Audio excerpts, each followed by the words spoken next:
Welcome to Writing Concepts Defined, where I break down some of the terms that writers use to talk about their work. Today's concept is enjambment, which occurs when a sentence in a poem runs over one line into the next line. When a poetic line doesn't end in punctuation, which is called an end stop, and instead that sentence spills over into the next line, there's a kind of cognitive and linguistic jump.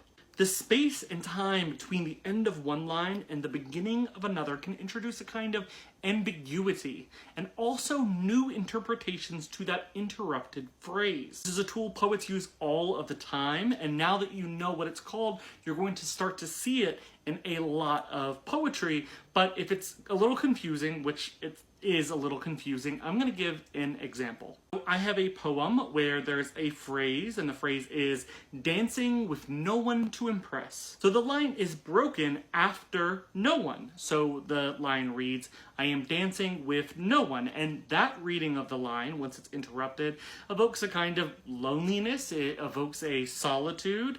It might evoke a little bit of sorrow. You know, you are dancing with no one. But once your eyes move from the end of that one line to the next line and you read to impress, the meaning changes, right? Your interpretation of the line changes. So you get, I am dancing with no one, and then I am dancing with no one to impress.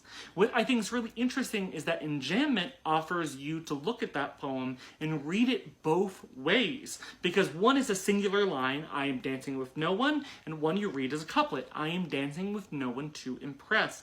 That's the power of enjambment.